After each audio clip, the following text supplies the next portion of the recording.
नमस्कार शेतकरी मित्रांनो, मी निखिल गायकवाड. आपण आजच्या रोजीला आपला जो काही विषय हा लाल कांद्यामध्ये आपण कसं नियोजन केलेलं आहे पावसाळी लाल कांद्यामध्ये याविषयी मी माहिती देणार आहे थोडक्यामध्ये. साधारणपणे मी आजच्या रोजीला माझ्या शेतामध्ये उभं आहे मित्रांनो. शेतामध्ये मी लाल कांद्याचं येत्या 3 ते 4 वर्षापासून चांगल्या प्रमाणात उत्पन्न कोणत्या पद्धतीने काढतो तुम्ही बघू शकता.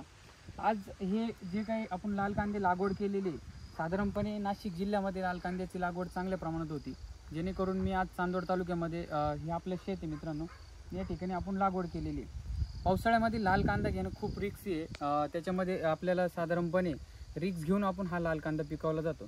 त्याच्यामध्ये मी नियोजन काय केलेलं आहे की मी दरवर्षी बेड पद्धतीनेच नियोजन करतो, जेणेकरून वाफे पद्धतीने जास्त प्रमाणात पाऊस झाला तर नुकसान चांगल्या प्रमाणामध्ये होतं आणि आपल्याला प्रॉफिट काहीच भेटत नाही. तर मी 3 वर्षापासून बेड पद्धतीने करतोय. तर आज आपलं हे 4थं वर्ष आहे मित्रांनो साधारणपणे बेड पद्धतीने.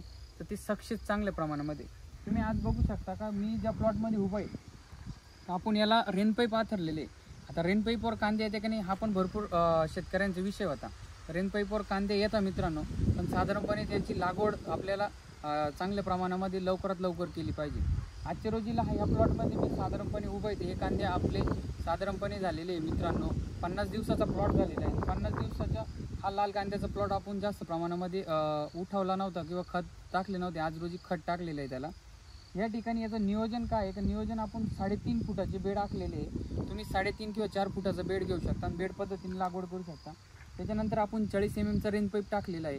तुम्ही बघू शकता का जो काही 40 mm रेन पाईप आहे मित्रांनो, या ठिकाणी रेन पाईप टाकलेला आहे. त्याच्यानंतर आपण ह्याच ठिकाणी बघू शकतो या ठिकाणी रेन पाईप टाकलेला आहे. मध्ये 1 2 3 4 2 रेन पाईपाचा 4 बेड कव्हरेज करते मित्रांनो. साधारणपणे जे माझे मधले 2 रेन पाईप आहे 3 आणि 3.5 आणि 3.5 म्हणजे 7 फुटाचा कव्हरेज आणि बाकीचे परत 3 आणि 3 धरले तर आपल्याला साधारणपणे 11 फुटापर्यंत दोन्ही रेन पाईप कव्हरेज करता मधलं अंतर. आता हे अशा पद्धतीने मी नियोजन केलेलं आहे.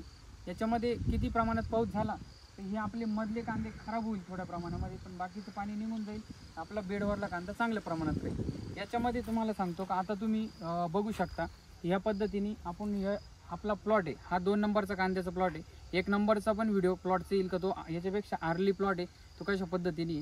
त्यानंतर तुम्ही साधारणपणे माझ्या पाठीमागे येऊ शकता तर रेन पाईप पाणी कसं देतं किंवा रेन पाईपावर आपण पाण्याचं मॅनेजमेंट कसं करू शकतो. आता या ठिकाणी तुम्ही बघू शकता की हे रेन पाईप चालू आहे मित्रांनो.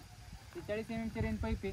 या ठिकाणी बघू शकता का जो काही रेन पाईपाचा अंतर आहे हा साधारणपणे एक साईड आपल्याला 50 फुटाच्या जास्त अंतर ठेवलेलं आहे.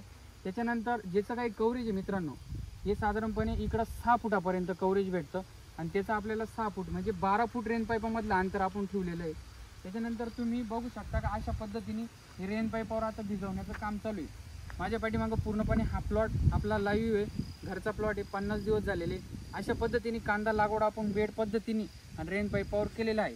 नेक्स्ट व्हिडिओ आपला लवकरच येणार आहे मित्रांनो. कांद्या लागवडीसाठी आपण खतं कोणते वापरलेले किंवा भेसळ डोस कोणता वापरलेला आहे किंवा पहिला डोस कोणता वापरलेला आहे यासाठी आपल्या यूट्यूब चॅनलला सबस्क्राईब करून लाईक करून ठेवा. धन्यवाद.